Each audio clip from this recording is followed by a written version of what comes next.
Hi, welcome to the Mohua Show. My name is Mohua Chinappa and I am an author, entrepreneur and ex-housewife. This podcast is about everything from business to technology to arts to lifestyle, but done and spoken ईमानदारी से. Hi, in today's episode, we have with us Quasar Thakore Padamsee. Quasar is a true theatre aficionado and a force to be reckoned with in the Indian theatre scene. As the artistic director of QTP Entertainment Private Limited, he has directed and produced over 25 productions since 1999, showcasing his versatility and passion for the craft. Not only is he a visionary theatre director, but he's also a trailblazer in the world of youth theatre as the founder of Thespo, a youth theatre movement. His most recent productions include Every Brilliant Thing, A Peasant of El Salvador, Khatija Bai of Kamali Terrace, and Project Strip. Each of these productions has received critical acclaim and has left a lasting impression on audiences. Quasar's passion for theatre extends beyond the stage as well. He's currently serving on the committee of Tata Literature Live, the Mumbai Lit Fest, and when he's not in the rehearsal room, you can often find him on the cricket field, showcasing his love for sports as well. With his wealth of experience and passion for theatre, he continues to push the boundaries and inspire audiences with his work. Without further ado, let's welcome Quasar in today's podcast. Quasar, how did you fall in love with theatre? Obviously, with both your parents. It is only natural that you would have been exposed to a lot of theatre, but just take our listeners back into that journey of that first play that you remember and that left a lasting imprint in your mind. Actually, it's the opposite. It's almost because of my parents, I didn't want to be part of the theatre. Basically, my mum was a theatre reviewer and she used to drag me as a child, because we couldn't afford a babysitter back then. And she used to drag me as a child to anything and everything that she was viewing. So a couple of things I learned. One was to sit quietly in the dark and, not make too much of a racket. But I really didn't like going to the theatre because I was going to, it's only much later on did those experiences have value. But at the time, I really quite detested it. And then, when you're in school, I was in boarding school in a place called Rishi Valley, and you're doing the odd, class play and school play and, something, and most of it is Panchatantra or, some fairy tale or something, and it's all fine. And then in my 10th standard, I was working on a play directed by a student actually called Brinda Kondilak. And the play was actually called The Glass Menagerie.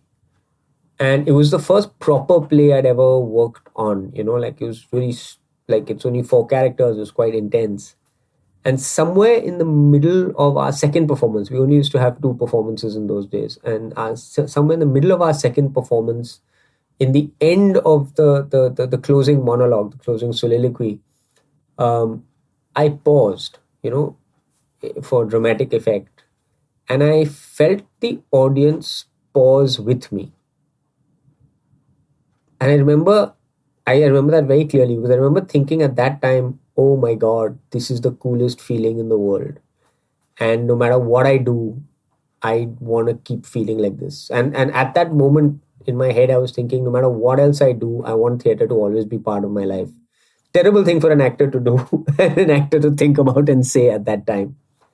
But yeah, that was the moment. Yeah, I was 15 years old. I was standing on stage in a little boarding school in the middle of Andhra Pradesh, and yeah, this moment happened. And from then on, no matter what I've done, even when I was working or in college or anything, I've always wanted to have the theatre as part of my life.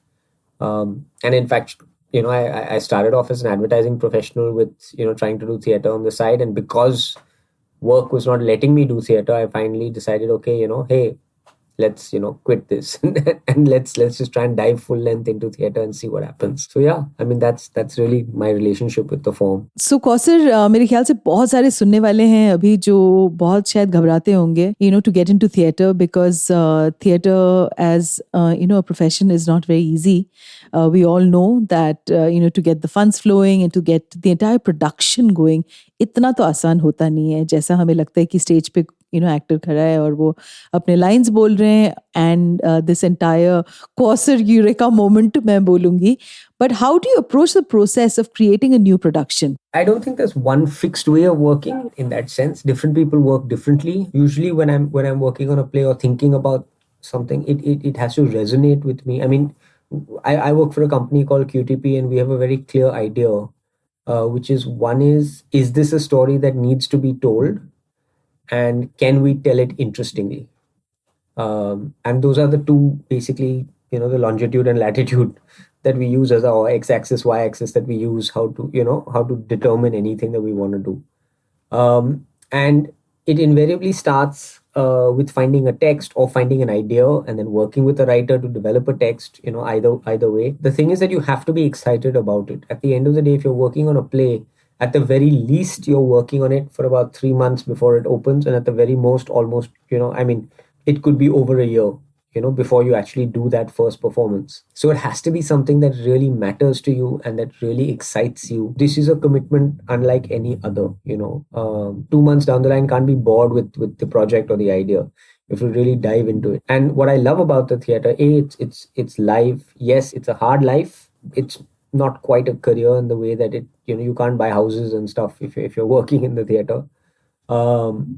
But it is an incredibly fertile and collaborative space. Everyone they come there because they want to be there. It's not because it's just a job or just a paycheck. Everyone who works in the theater is incredibly committed. And I love that level of creative energy really does spur us forward. And it works as a collaborative. Theater is a very human medium.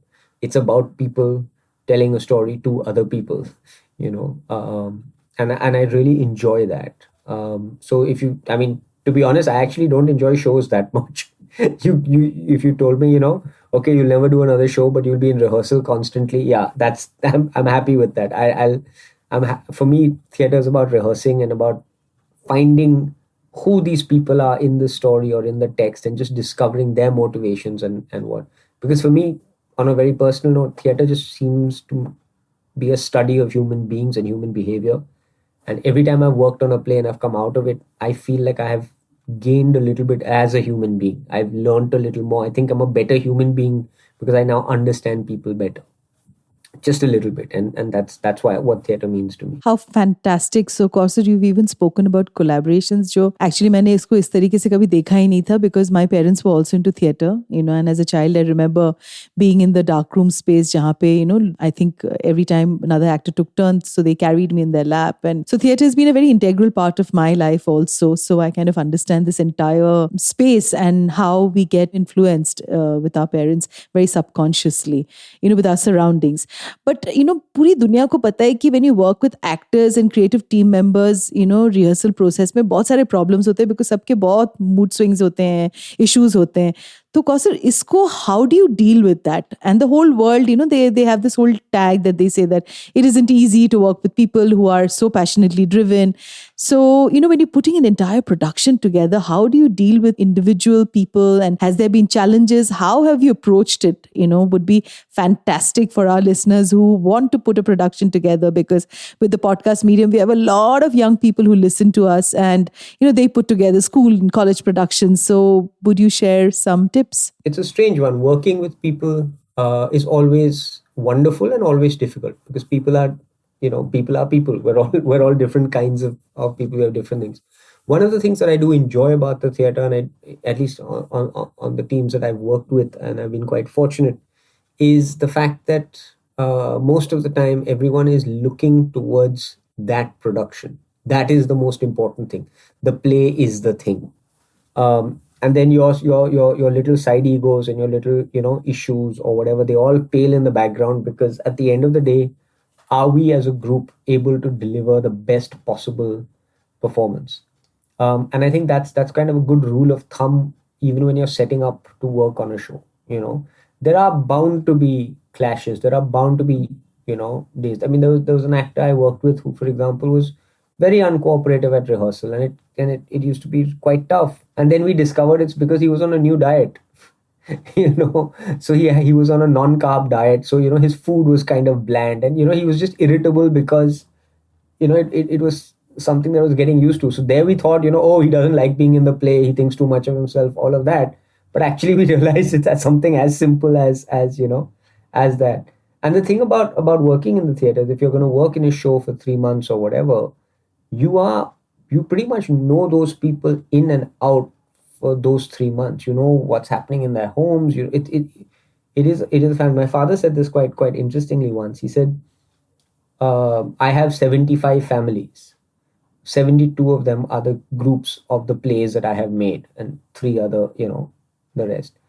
But that's a really interesting, and I must say, I agree with that completely, which is every time we work on a play, it is like a family. You know each other intimately, you know each other's good days, bad days, crabbity days.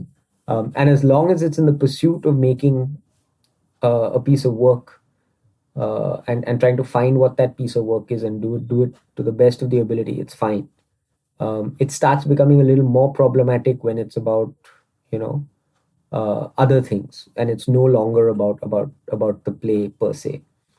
But that would be the rule of thumb for me, is just get everyone on board to be excited about what's happening. My God, Kwasa, this was so beautiful to hear that you become such an integral part and they become such an integral part of your life, that you know what's going on in their lives. And this is so true, because I kind of never looked at it like this, because the people I work with, of course, they know what's happening in my life and I know what's happening in their lives. And, with this entire shift and change and, getting to meet friends lesser, I think our work friends really become family.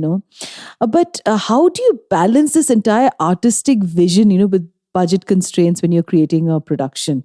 Well, I mean, there's something called the dramatic purpose, right? Like, and anything we do, anything you ever do, you're trying to buy a piece of furniture for your house. There's a budget constraint.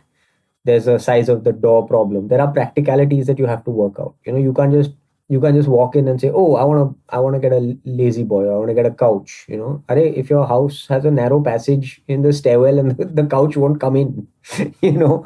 So these are practicalities. So if you take that same logic and you apply it to the theater, whether we're looking at size of set dock or the size of budget, what can you afford? Those are the guardrails that you get put down, and that doesn't mean that you. In fact, I found that it actually sometimes allows us to be even more creative, in a way, rather than less creative. In fact, one of my simplest sets is for a play called A Peasant of El Salvador, which is really just three crates, a little bit of a crucifix, and some hanging wire tangus. And that was because when we were building the show, we didn't really have very much. These crates happened to be lying around, these like mango crates, and we then came up with an entire grammar and a world, and these crates become people, they become tables, chairs, they become coffins, they become, pulpits, they become lecterns, it becomes everything. And if I didn't have the constraint, I would never have thought of it like that. And I think it actually has helped, me create that. So I think one of the things with regards to, from the creative aspect, with regards to the constraint, is to look at it like one of the other factors into which we are trying to, like when you have a drawing, how beautifully you color it is up to you. But you can't go outside the lines of the drawing, and that's really the root. And finances is one of those things. Sometimes it's about number of actors you can have. Sometimes it's about time. Hey, we this play is happening in 6 weeks time, so then you can't imagine something too big or too massive or too whatever. You have to then contain everything to be a little smaller. But if you look at those as just the lines, and then in those lines, the line drawing, and then in that line, how beautifully you color it, that's the effort, that's the magic. And I think that's the best way to kind of just rebrand the constraint, as it were. You spend the entire money that you earn on theater. So how do you manage, your advertising career and theater performances, I was in advertising for a very, very short span of time, a little more than a year. And when I was working in advertising, the idea was that whatever I make in my day job would then go into the theater. Unfortunately, time was not permitting that because I was turning up at rehearsal late. Advertising is quite a hard taskmaster, and it needs that commitment. And there are days when you don't go home because it's pitching season or whatever. But I'm very grateful for that time there, because now where we are at as a company, what we do is we use the skills of the theater. We do our own plays and we do stuff. But one of the ways that we fund the theater work we do is we use our skills of the theater for corporates, for product launches, for brand launches, for internal, events. Uh, uh, and that's so because we every stage needs a set design. Everything is an experience. People are kind of bored of PowerPoints, when you talk about product features and stuff. So we try and find inventive ways to tell that, whether it's through a musical, whether it's through, some kind of intervention theater piece or whatever. And I'm very glad for the advertising experience because it allows me to look at and create work from someone else's point of view, which is what advertising is all about. When you're a creative writer or whatever, you're trying to get into the head of the client to kind of deliver something that they want, which is very different to the art side of it, which is very different to the theater side of it, because I'm trying to say what I want, but I'm very glad for the training that I had, because it allows me then to think like someone else and think for someone else and develop work. And that's been the business model that we've been functioning through. We do a fair amount of corporate work, and then we take that money and we put it in the plays we want to do, because some of the plays we're doing are about farmer issues or about mental health or about the environment, or about Tibetan refugees or whatever we want to do. That's then up to us to tell those stories, while our corporate work is to launch a car, or launch a new brand of beer, or stuff like that. And still the same rules apply. How do you tell those stories interestingly? So directing versus acting, which one would you prefer, Quasar? Oh, very much directing. I'm not an actor at all. In fact, when we formed as a company, at our first meeting, we had just done a play, and the play got invited to the NCPA, and it had done a fair amount of, it had created some kind of buzz, and I had played the lead. So I was kind of, cock a hoop and, like full of myself a little bit. And we sat down as a theater company, and our first meeting, the rest of the company turned to me and said, Q, we love you. We think you're a fine director, but please don't act. And I was like, what? But I've just done this show and, like whatever. And they then asked me a very simple question. They said, if you were two separate people, like Quasar the director and Quasar the actor, would Quasar the director cast Quasar the actor? And I really thought about it, and I went, yeah, probably not. Because it was a real wake-up call. I'm not an actor. I don't have that discipline. I don't have, there's a certain set of things that you need to be an actor. I enjoy acting, and there's no question about it, but I live for directing. I much prefer directing.